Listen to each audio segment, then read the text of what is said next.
Praise the lord. దేవునికి స్తోత్రాలు. నేను pastor Ratnamaitra from praise God ministry. ఈ రోజున యేసయ్య మన కోసం వాగ్దానాన్ని ఏర్పాటు చేశారో ఒకసారి చూద్దాము. నెహెమ్యా గ్రంథము 8వ అధ్యాయము 3వ వచనము. నీటి గుమ్మము ఎదుటనున్న మైదానంలో ఉదయము మొదలుకొని మధ్యాహ్నం వరకు నిల్చుచున్న ఆ స్త్రీ పురుషులకును తెలివితో వినగలిగిన వారందరికీ చదివి వినిపించుచూ వచ్చెను. ఆ జనులందరూ ధర్మశాస్త్ర గ్రంథమును శ్రద్ధతో వినిరి. Nehemiah chapter 8 verse 3. Then he read from it in the open square that was in front of the water gate from morning until midday before the men and women and those who could understand. And the ears of all people were attentive to the book of the law. దేవునికి స్తోత్రాలు.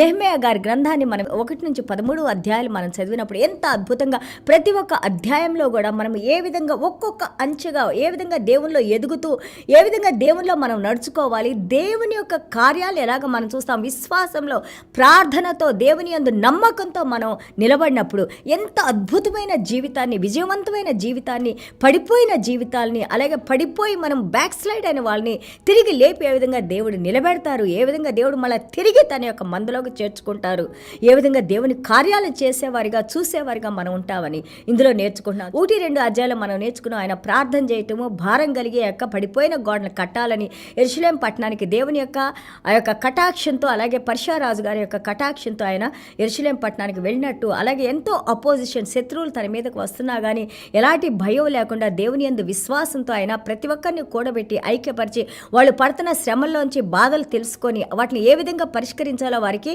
దానికి కూడా వాళ్ళకి కావాల్సిన జవాబులు ఇచ్చి అలాగే వాళ్ళకి సహాయం చేసి దాని తర్వాత మనం చూస్తుంటే ఒక 52 రోజులు ఆయన ముగించారని, దాని తర్వాత ఎవరెవరైతే ఆ యొక్క జెరుబాబెల్తో అలాగే ఆ యొక్క మందిరాన్ని కట్టిన వచ్చిన వాళ్ళు, అలాగే ఆ యొక్క బబిలోను పర్షియా దేశం నుంచి వాళ్ళు తిరిగి శత్రువులుగా బందీలుగా తీసుకుపోబడిన వాళ్ళు మళ్ళీ తిరిగి ఏ విధంగా వచ్చారు, వచ్చిన కుటుంబాల యొక్క వాళ్ళ యొక్క జీనియాలజీ వంశావళిని, వాళ్ళు వచ్చిన వాళ్ళందరి పేర్లు కూడా మనం 7వ అధ్యాయంలో చూస్తాము. ఇక్కడ 8వ అధ్యాయానికి వచ్చేసరికి చక్కగా ఆయన చెప్తా ఉన్నారు.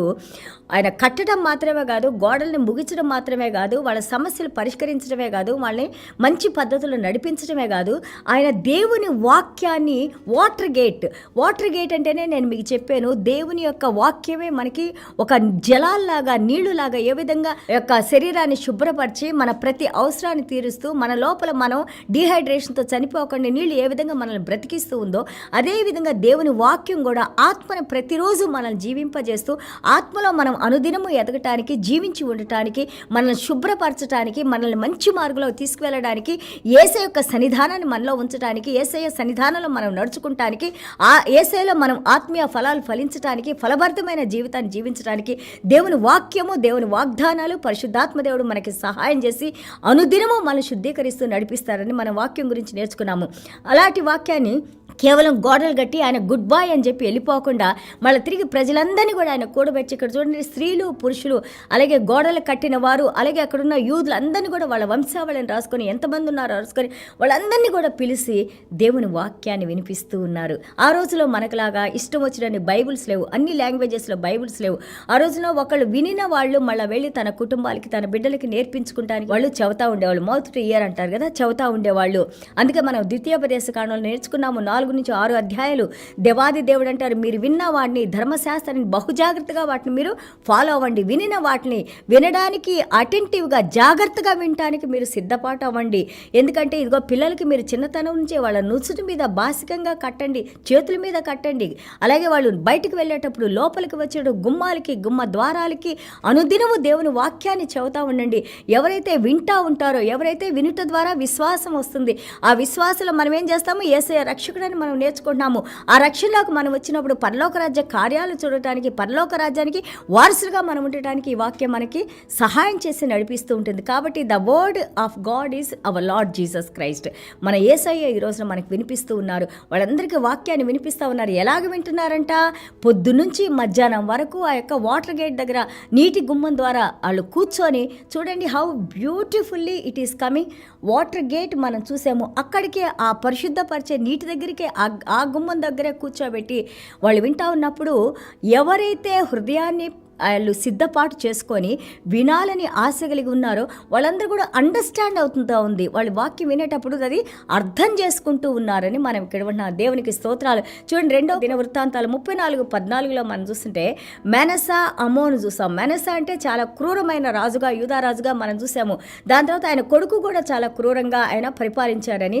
దాని తర్వాత వచ్చిన మెనసా గారి మనవడైన జోసయ్య చిన్నప్పుడు ఆయన రాజుగా అయ్యి ఆయన దేవుని వాక్యాన్ని తెలుసుకొని, దేవుని వాక్యాన్ని చదివి, దేవుని వాక్యానికి భయపడి లోబడి వాళ్ళ తాతయ్య, వాళ్ళ నాన్న, లేకపోతే వాళ్ళ పూర్వీకుల్లాగా దేవుని విడిచి దేవుని భయం లేకుండా ఉండకుండా, దేవుని భయభక్తుల్లో కుడికి కానీ ఎడమకు కానీ తిరగకుండా వాక్యానుసారంగా జీవించేయడని మనం నేర్చుకుంటున్నాము. మనము ఈ రోజున దేవుని వాక్యం విన్నప్పుడు ఎలాగ లోబడుతున్నాము అన్నది ఇంపార్టెంట్. మన గురించి దేవుడు ఏ విధంగా సాక్ష్యం చెప్పబోతున్నారు అనేది చాలా ముఖ్యం. చాలా మంది వాక్యం వింటాం, పొద్దున్నే మీ వాక్యాన్ని పెట్టుకుంటాం, అమ్మ చూస్తామంటాం. ఇది నా వాక్యం కాదు. ఫస్ట్ ఆఫ్ ఆల్ దేవుని వాక్యము మనల్ని జీవింపజేసే వాక్యము. కేవలం మీరు దేవుని మాట వినాలనే మీ మీద ప్రేమతో మేము ప్రతిరోజు మీ చేతులు ఈ వాక్యం ఉండటానికి, ఆ చేతిలో ఉన్న వాక్యం మీరు విని హృదయంలో దాన్ని పదిలిపరచుకుంటానికి మేము ఎంతగానో కష్టపడి మీకు ఈ వాక్యాన్ని పంపిస్తూ ఉన్నాము. దేవునికి స్తోత్రాలు. అది ఫలించి మంచి నేలలో పడి నూరంతలుగా ఫలించినప్పుడు అది మాకు ఆశీర్వాదకరం, మీకు ఆశీర్వాదకరంగా ఉంటుంది. దేవునికి స్తోత్రాలు. మీ జనరేషన్స్, మీ తరాలు ఈ వాక్యం ద్వారా ఆశీర్వదించబడతాయి. కాబట్టి దేవుని వాక్యానికి ఎప్పుడు దగ్గరగా ఉండాలి. ఇంకా నాతో ఏం మాట్లాడతారని చూస్తూ ఉండాలి. దాన్ని మన హృదయంలోకి తీసుకోవాలి. దేవుని వాక్యం ప్రకారం మనం నడుచుకోవటం నేర్చుకోవాలి. చూడండి, 1 తిమోతి 4:13 అపోస్తలుడైన పౌలు గారు అంటారు, గివ్ అటెన్షన్, జాగ్రత్తగా విను, రెడీగా ఉండు. నువ్వు నేర్చుకున్న దాన్ని ఇతరులకు చెప్పడానికి, వాళ్ళు దాని ద్వారా వాళ్ళని బాగు చేయటానికి, అలాగే ఈ యొక్క సిద్ధాంతాలు వాళ్ళు ఫాలో అవ్వడానికి నువ్వు చెబుతా ఉండు అని అంటారు. అలాగే ఈ రోజున మేము నేర్చుకున్న దాన్ని, దేవుడు మాకు అనుగ్రహించిన దాన్ని మేము మీ దగ్గరికి తీసుకొని వస్తున్నాము. అది మీ జీవితాలని ఎంతగానో ఆశీర్వదింపజేసేదిలాగా ఉండాలని. అలాగే చూడండి, మార్క్స్ వార్త 4వ అధ్యాయము 9-23 మనం చూస్తుంటే, take care how you listen అంటారు. యేసయ్య అన్నారు, జాగ్రత్తగా మీరు ఎలాగా వింటున్నారో మీరు జాగ్రత్త పడండి. యేసయ్య అన్నారు, చెవులు ఉన్నవారు వినుగాక, హృదయం ఉన్నవారు గ్రహించునుగాక అన్నారు. అంటే అర్థం ఏంటి?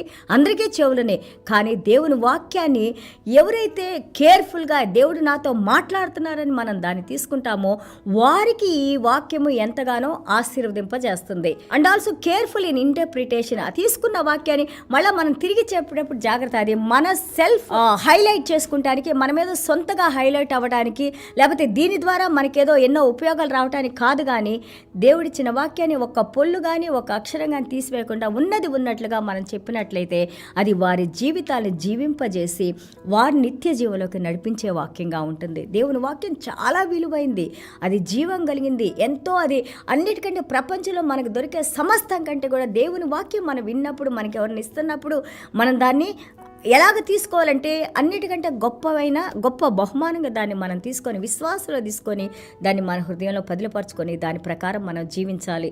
దేవునికి స్తోత్రాలు. చిన్న ప్రార్థన చేసుకుందాం. యేసయ్య, మీకు వందనాలు, స్తోత్రాలైనా. మీ వాక్యమే మా జీవం నాయనా ప్రభా. ఆ జీవమే మమ్మల్ని జీవింపజేసిందైనా. మీ వాక్యం ద్వారా మాకు వెలుగునిచ్చిన ఆయన ప్రభా, సంతోషాన్ని ఇచ్చి ప్రతి బంధకాలని బ్రేక్ చేసిన ఆయన ప్రభా, ఈ రోజున అద్భుతంగా మీలో మేము జీవించడానికి, మీ రక్షణలోకి మేము రావడానికి నెహెమయా గారి ద్వారా తండ్రి ప్రభా ఈ వాక్యాలని మీరు మాతో మాట్లాడుతూ మాకు నేర్పిస్తున్నందుకు, మమ్మల్ని ఉత్తేజపరుస్తున్నందుకు, మమ్మల్ని స్పందింపజేస్తున్నందుకు నాయన. అలాగే ఒకవేళ మేము ఎక్కడైనా సరి చేసుకొని నడవాలంటే తండ్రి మాకు ఆ యొక్క మార్గాలు చూపిస్తున్నందుకు పరిశుద్ధాత్మ దేవా మీకు వందనాలు, స్తోత్రాలైనా. వాక్యం విన్న ప్రతి బిడ్డను మీరు దీవించున్నాయన. ప్రతి ఒక్కరూ బైబిల్ గ్రంథాన్ని తెరిచినాయన ప్రభా, ప్రతిరోజు బైబిల్ని చదువుకుంటూ నాయన, ప్రార్థన చేసుకుంటూ నాయన, వాక్యాన్ని అర్థం చేసుకోగలిగిన శక్తిని మీరు అనుగ్రహించండి నాయన. మా హృదయాన్ని మీరు ఓపెన్ చేయండి నాయన. మా మనసులకి, మా హృదయాలకి మీరు కావలిగా ఉండి నాయన. ఎలాంటి శత్రు పన్నాగాలు, ఎలాంటి శత్రువులు మరి తండ్రి మా వైపు చూడకుండా, మా వైపు రాకుండా మీ అగ్నిని మా చుట్టూ ఉంచిన ఆయన ప్రభా, మీ హస్తాన్ని మా శిరస్సుల మీద ఉంచిన ఆయన కాచి కాపాడి భద్రపరిచి దీవించి నడిపించమని యేసయ్య దివ్యమైన నామలో తండ్రి ఆశీర్వదించి ప్రార్థన చేస్తున్నావు తండ్రి. Amen. God bless you all.